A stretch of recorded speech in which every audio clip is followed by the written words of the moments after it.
Good morning, everybody. And isn't it awesome to be in the house of the Lord this morning? I mean, imagine if you weren't here this morning. I always say I don't want to miss out one blessing. I cannot miss out on this, on the worship with you guys and the worship team. And I think the Lord is really moving us to a next level. So if you want to be part of that, I think this sermon can be for you this morning.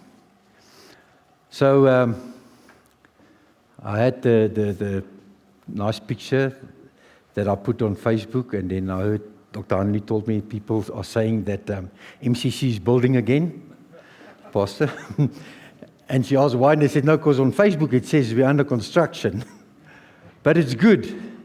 It's good, because we are under construction. I think we never stop being under construction. And this is the topic of my sermon this morning for you. My message that I've got is being under construction. And I'm talking about us, I'm talking about you, talking about me. And we never stop being under construction. So I want you to think of a construction site. There's some pictures there. It's a mess. I remember when we did the children's church and we started, it was building rubble everywhere. There was electrical wires, there was piping, there was toilets that were broken out. If you came here, you would have thought, what are these guys doing? And it seems like it makes no sense. But at the end, the builder knew what he had to do. And the reason he knew what he had to do is because the architect gave him a drawing. He gave him a plan. And the architect knew what was going to be there even before we started building. And it's amazing how these guys, the architects, come and you tell them, I want to change this building, I want it to look like this, and they see it. I don't know how their minds work, but they see it. And then they draw it up and they tell you exactly what to break down, what to build up, what to change. And I think in our lives it's exactly the same. We are under construction. Some of us look like a mess. If I look at some of you, I think, yo, what, God, are you still working with that guy? Are you still working with that lady? But then I remember, God is a great architect. Even before the foundations of the earth, the word says, He knew the plans He had for you. He knew what you were going to do. And He knew exactly where He was going with you. And we are all under construction. I know in Jeremiah 29 it says, for I know the plans I have for you. So the Lord has got these plans. In Ephesians 2 it says, for we are His workmanship. So you might be thinking, I'm building my own, I'm building myself up, I'm so great, or I'm struggling, or I messed up. No, you're not. You are God's workmanship, and He is changing you. You see, from the beginning He had this plan in mind where you were supposed to go, where I was supposed to go. You are not random. You are not a mistake. You are here for a purpose. And God has a blueprint for every person sitting here. And we must believe that the architect is at work. So looks like my slides are a bit slow. Just wanted to go over. It's not changing. But I'll go on, maybe it'll catch up. So my scripture for this morning is Ephesians 1 verse 6. And I'll read it for you. It says, and I am certain that God, who began the good work within you, will continue His work until it is finally finished on the day when Jesus Christ returns. I mean, that is a promise. To me, that is, no matter where I am, no matter what God is doing in my life right now, He will finish it. And just like a building, I am under construction. You are under construction. And I think the amazing thing is that if you come to a building site, I'm thinking of Pick n Pay. If you were to come there and just walk through the rubble and the guys are busy tiling, you would be cross. But isn't it strange that there's a sign outside that says, under construction, please excuse the mess. And all of a sudden, it seems like it's okay, because we know there's a bigger plan. So, Pastor Gerard, don't you want to help me? I think I must just change myself here. Yeah. I just want to put on something. Maybe I can give you a better picture of myself. I'll say.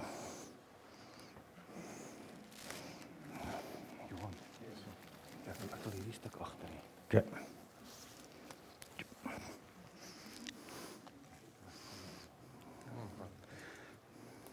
Draai je nie rond is maklik. I'll say. Thank you.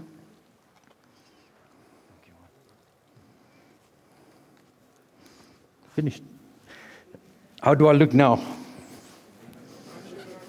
Now I've got a sight on me that says, please excuse the mess. I'm under construction.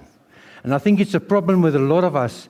We see people that are not on our level and we judge them because he's a Christian, but he's supposed to do this and that.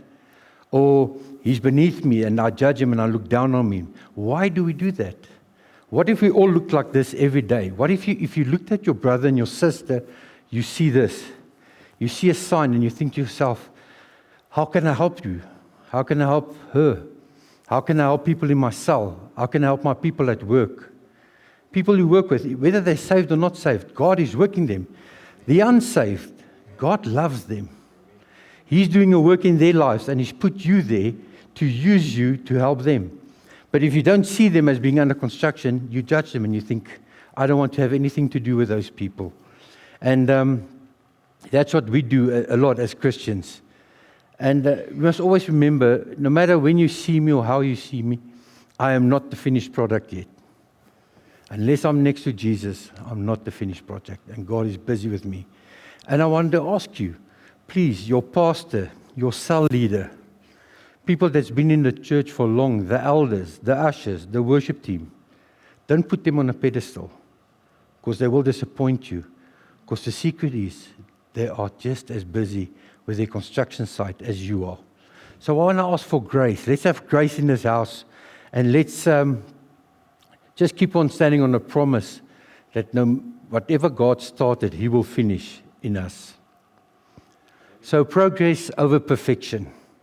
You see, God is not worried about me being perfect. He wants me to change. Just take a sip here. Thank you, Pastor Gerard. Because I always say you can have all the talent in the world. And you are born with talent. That's the amazing thing. But if you don't have character, you will not go far. You will not make it. You will not succeed. Because God is interested in your character. Because that's where you are obedient. I'm busy watching this series. I don't know if you guys have seen it. The House of David. And Saul was actually an amazing king. He was a powerful king. But he was disobedient. So he had all the talent. He was a mighty warrior, a great soldier, a great leader. But he didn't have the character. He was disobedient to God. And that came to his downfall. And then you look at David. To me, it's always amazing how the word says that David is a man after God's own heart. But he sinned. He was an adulterer. But what was his big thing? He admitted his fault. And I think sometimes with us, that's a problem. In the house of the Lord, we are scared to say when I have a problem. I agree you cannot go to any person and share your deepest problems with. But the Lord will put somebody there. The Lord has put great men in my life that I can go to no matter what sin I've committed. No matter what. Whether I've murdered somebody, whether I stole something, whether I committed adultery, whether I'm watching porn, whether I've got bad thoughts.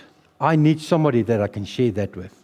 Because the moment I don't share it with somebody to help me through it, the devil will take me one side and that sin will kill me. The power of sin is only in its secrecy. Because the moment you start speaking, and I thank God for the men's evening, Pastor Kubas, that we are having with the men here on a Tuesday night once a month.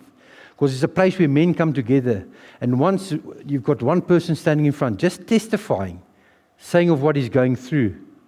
And all of a sudden, you sit there and you realize, wow, I've got the same problem. I've been there. Or if you haven't been there, you might be going there next week. Pastor Marcel and Dr. Hanley have always been like one step before me. So if I go to Pastor Marcel and I say, me and Azal are having some marriage problems. Please help us. He'll start laughing. He says, you won't believe me. Last week, we went through the same thing. And then you realize God actually puts people in your life that's been through it. So I want to ask you, don't be that guy who, when you're sinning, you look for the person who's going to affirm you in your sin. Because that's also what we do. We can surround ourselves with the wrong people. So where are we going to? See, God doesn't do behavior modification. He's not going to modify you. He wants to transform you. God is busy with transformation. We read in Romans, it says, to be conformed to the image of His Son. So if you're not doing 100% like Jesus or working like Jesus, you are still under construction. 2 Corinthians also said, being transformed into the same image from glory to glory. You see, this process can sometimes be slow. It's not going to the speed that we want, but the Holy Spirit knows exactly what speed we must go on. And we need to learn to be patient and to wait on the Lord. I know I'm guilty of it. And then one day somebody told me, I can't remember who it was. It was one of somebody gave a class and he said, he asked the Lord to give him patience. And the morning he had to go to the bank, and when he got to the bank, the queue was standing outside the bank in the road, and he stood in the queue. And I thought to myself, wow, how amazing is that? That's how you're going to learn patience. If you go on a highway and you get stuck in traffic for 3.5 hours, Derek, the Lord's learning you patience. If you applied for something and it's not coming your way, it's not that you're not going to get it. You have to learn patience. And the amazing thing is, once you've learned the patience on the road, you'll apply it in your house, you'll apply it in your workplace, you'll even apply it with your children. To me, the amazing thing is, I'll drive on the highway, and I don't know, for some reason, when I drive on the road, the slow people always end up before me. The ones not doing the speed limit. I mean, it says 60, why do we have to do 40? If we're on the highway, we can do 120, why should we do 110?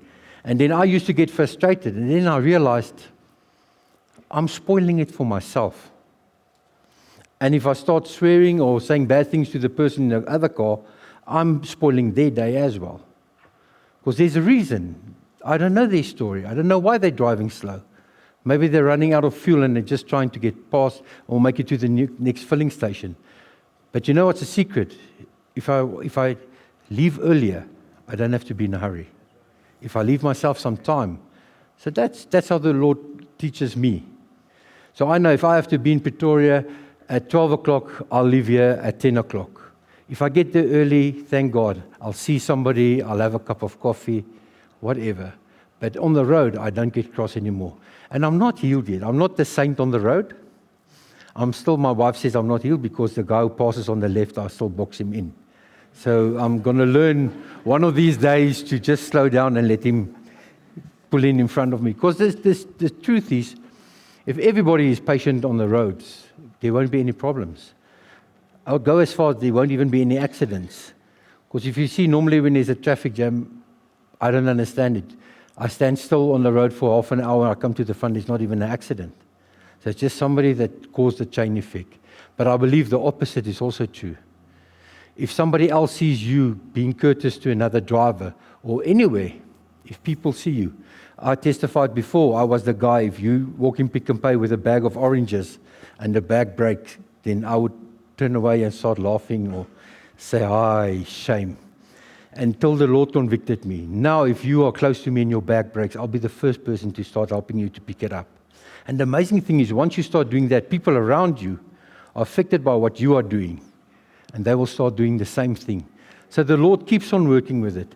And it's not just there, it's spiritual things as well. For me to be standing in front here, preaching to you this morning, it's God's way of taking me to a next level. I have to go deeper into the Word. I have to go search deeper within myself. Because I cannot stand here in front without this. That's why when I'm standing here, I'm telling you guys actually what God is doing in my life, where I am. So the Lord told me, you have to preach, because that's the way I get you to go deeper into the Word. Some of you might have the self-discipline to just go every morning, spend 2-3 hours with the Lord. I didn't have that. So I have to learn that, and the Lord is teaching me every day. So I want to challenge you in cell. Don't let the cell leader do the Word every week. Why don't you do it? Why don't you spend time in the Word? Take the facilitation and work it out and make it personal for yourself and for your cell. And you'll see the change that happens in your cell. Construction zones have delays. Every project has a setback. I mean, I remember when we were busy with the children's church. I mean, that was my biggest building project to date that I had. And there's always something going wrong. As soon as you rely on somebody else, there's a setback. or something else happens, you have to wait for it. But what I realize is there's something bigger or something better, or the Lord is protecting me, or He's protecting the project. So always look out for detours, always look out for things that cause delay, and ask the Lord, why am I here? You see, the Lord wants to go deeper. I know He said one saying we say, don't let Christianity be 2 miles wide and 1 inch thick. It means nothing. You need something that's solid. Your Christianity must be solid. I know Pastor Kobus always tells us his father built roads, and actually when we went to Sabi, it was last year, we drove on one of the roads that his father built. And then I thought to myself, these roads were built so many years ago and they still look amazing. And then I think to myself, how long does it take to build a proper road? I remember when they built the highway there from Sasolburg to Parijs. That took a long time.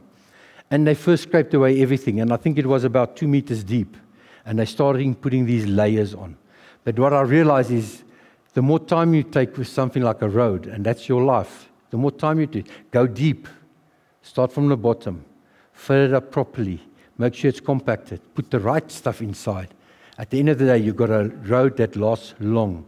It is safe. It's not unsafe for others even to go on.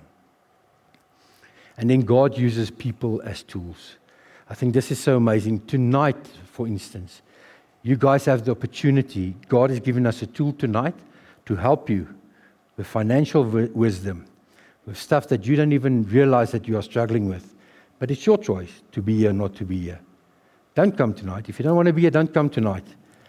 But in 2 months' time, if you struggle with your finances or you don't understand things, God's going to remind you and He's going to tell you, but listen here, I gave this to you for free on a platter. All you had to do is just come. So I want to encourage everyone that's sitting here right now, come tonight. God has called you to come tonight. We've got 3 brothers in the house. There are businesses that will pay, I would say, tens of thousands of rand to get these people to come and speak in their companies and to their people, or schools to have these guys come and speak to them. And you get the opportunity to listen to them for free. Come and listen to their stories. Come and hear their testimonies. I know them personal. It's not just a person that's coming here and giving you teaching. It's a person who's going to tell you how the Lord built His road.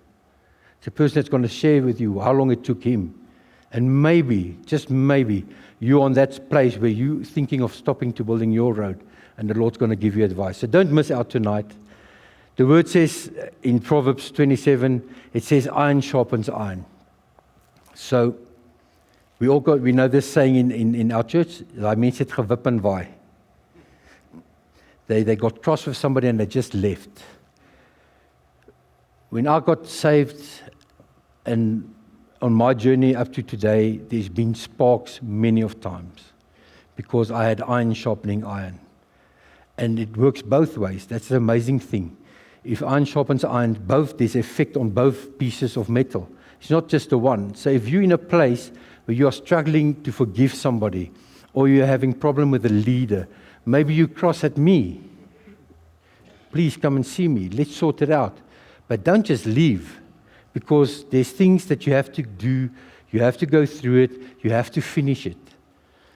There's been things in my life that, who knows, we men love it. We make a plan. You get into a problem and then you've got a plan B and a plan C and a plan D. But God doesn't want you to do plan B or C or D. He wants you to do plan A. Let's say you have to forgive somebody. You can ignore that person for 5 years, but God will put you in another place where you have to be confronted with that person until you forgive. You see, the mountain in front of you, you have to go over it. You can go around it, no problem. That's a shortcut. But in your life, you will go, that mountain will be there again, and you have to go over it. The thing is, once you've gone over it, once you've gone through this difficulty in your life, the next time it comes, you just take it. You don't have any problems. With me, it was forgiveness, and I know the Lord worked hard with forgiveness in my life, especially last year and this year, where you actually come to a place where the person that is the one that makes you cross doesn't affect me. It doesn't affect me. They still do the same things. They still make me angry. And then I just sit back and I say, but why am I angry? And then you just forgive them and you say, Lord, I leave it in your hands. Because what other people do wrong, when you forgive them, you're not saying, yeah, what you are doing is right. You are okay. I'm putting a acknowledgement that it's okay whatever you're doing. It's just saying that whatever you're doing wrong, I'm not going to let it affect me. And I'd rather pray for the Lord to change you like He's changed me. See, that's the biggest thing. We have to know that we are being changed. If you are the same person now that you've been in the last 5 years, then I would go as far as saying you are not saved. Because I'm not the same person that I was 2 weeks ago. I'm not the same person I was when I got saved. I'm not the same person that started going to sell. I'm a completely different person. So God is not just changing me, He's not manipulating me, He's transforming me. And for the good, not just for me, but for everybody around me. And the amazing thing is, as you grow, know that you are not, even though you're not perfect, you are not condemned. If you do something wrong and you're in the right place, nobody's judging you. The word says in Romans 8, there's no condemnation. And it goes on and says, for those that are in Christ Jesus. And I think that's just a confirmation to say that even though you are doing wrong, this is not giving you the right to do wrong. It's just saying, even though you are doing wrong, even though you are sinning, it's okay if you are in Christ Jesus, because God is busy with you. He is the main architect. He's the king of it all. And we must not let shame stop us. God isn't surprised by our imperfections. I mean, who of you have sinned? And I'm just saying, using the word sin, because it can be anything. I can rather say, who of you has done something wrong, and after you've done it, you thought like, why did I do that? Yeah, we've all been there. And then the devil is the amazing thing. What he does is let's use a bad example. I'll sit in my car, and a young lady will walk past. And I see her, and I ignore her, because I want to ignore her. I've made a covenant with my eyes not to look lustfully at a young woman. And then all of a sudden you look again, and you look back, you thought, why did I just look? You know what the devil does then? He says, you're pastor and you look twice. So then I've got a choice. I can sit there and condemn myself. Because I promise you, with the forgiveness class that we did in the Bible school, the biggest thing that I had to learn was to forgive myself. And I thought that's impossible. It doesn't make sense. It doesn't make sense. But the amazing thing was, the Lord showed me, and the Lord will show you as well. You have to ask Him. So don't be condemned. Don't condemn yourself. And always know that you have to work through these things, and God is always there. He will never, never, ever leave you alone. And now I'm actually working backward on my building project, because now I want to talk about the foundation. So the foundation of every structure is very important. Those of you who have built know that's where the building inspector comes. They have to look. When we built this front piece here, I thought, no, it's easy. I mean, I've heard about a foundation. You dig a hole, you fill it up with concrete, and then that's where you start building up. It's not quite that easy. See, we had plans. We had to have reinforced steel that had to be inside the concrete. The concrete had to be a certain strength. So you can't just mix twee sakkies cement, een klip en een sand nie. No. It had to be a certain strength. So we had a company come and throw it. The same with the floor next door. But the foundation was dug in a big hole. Then these guys were amazing. They take the reinforced steel, they have it bent beforehand, and then they tie it with wires and put it in the hole. So you've got the shape of the reinforcing inside the trench. Then you don't put cement. Then you get the building inspector and the architect, and they come and they have to look at it. We had an engineer who had to come and tick it off to say, this is how I designed it, this is how it has to be. Then you get the cement. Then you put the cement in. Then you've got this thing, it shakes, and they shake it because all the air must come out. Then you must let it stand. And the amazing thing is, cement doesn't really dry. It's actually a chemical reaction that happens on the inside. And to make the concrete stronger, you have to actually wet it every day to make it strong.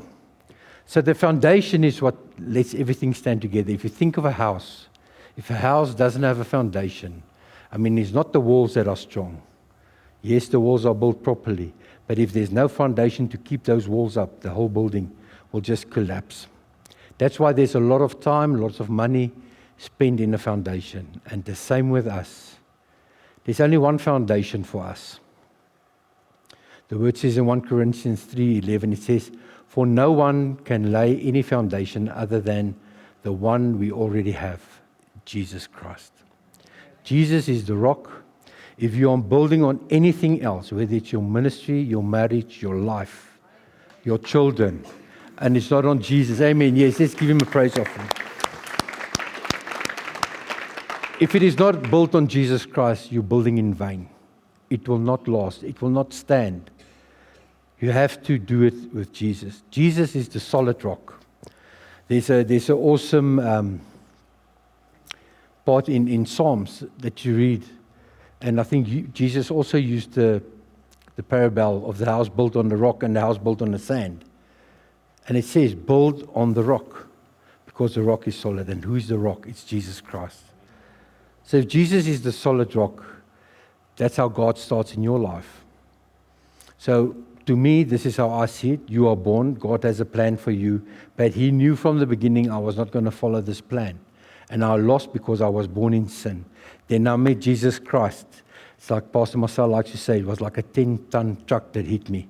Since that day that he saved me, till now, I've never been the same person. Always changing. And then that day the truck hit me was when my foundation was laid. And then we mixed some water in it. We had to get it whipped, have a proper hole there, leave the dead man there, and I came out a changed man. So my foundation is built on Jesus Christ.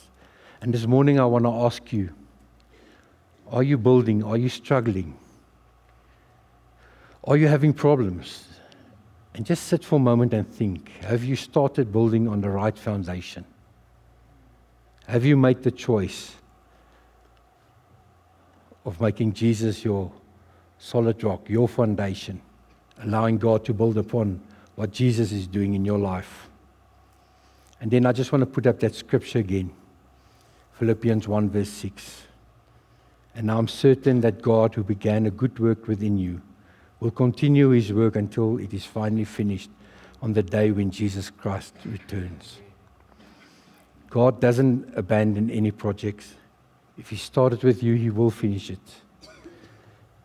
And if you are currently struggling, take it as a chapter in your story, in your construction site. It's just a step towards the next level that is coming. And if you're feeling today, yes, and you're saying, Pastor Thomas, I am under construction and it is hard, I want to encourage you and embrace it, because it means God is working. God is chipping away.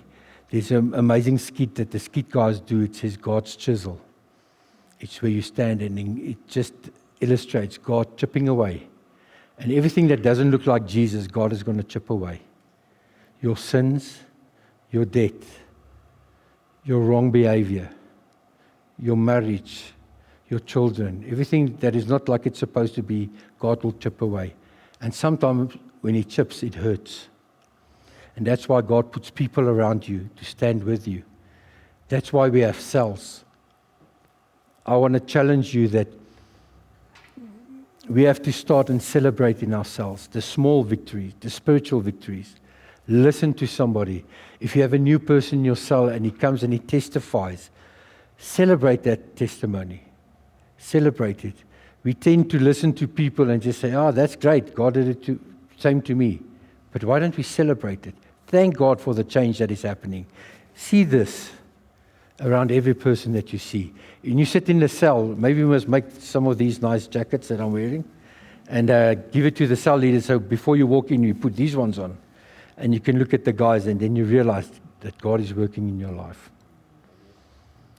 So I want to ask, can I ask you just to close your eyes for a moment? Everybody, just close your eyes.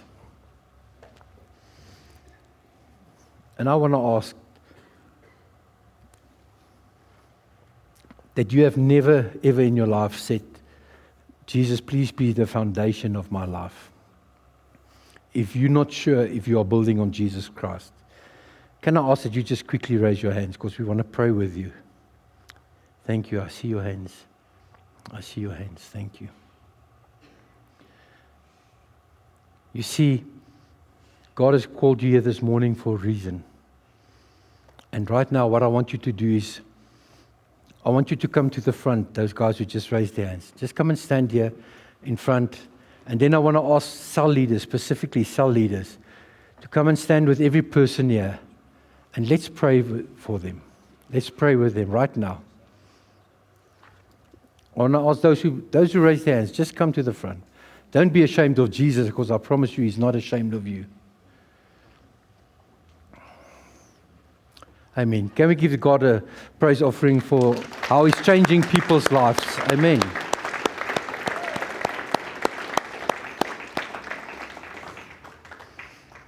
Amen. So I want to ask the guys at the back, Yaku, can you guys just put up some music up there for us? And I want to ask everybody that's sitting there right now, let's intercede for these guys. Can I have some more cell leaders, please? I want a cell leader with every person that's here in front. I want them to be personally ministered to this morning and lead them into the prayer of salvation.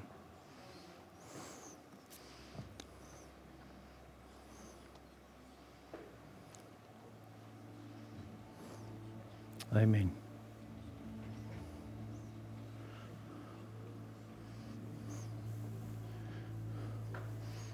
Right there where you are now, I want you to start interceding for these guys, interceding for yourself, and ask God to show you the construction site that He's busy with in your life. In a moment now, we're going to take communion, and I want that to be a celebration this morning of what the Lord is doing with us.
While these guys are finishing up, I'm going to give over to Pastor Gerard, who's going to do the communion with us. But I want you right there, just say personal prayer.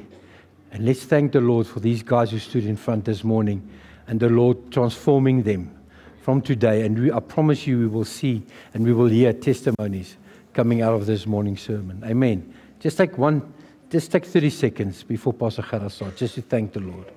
Amen.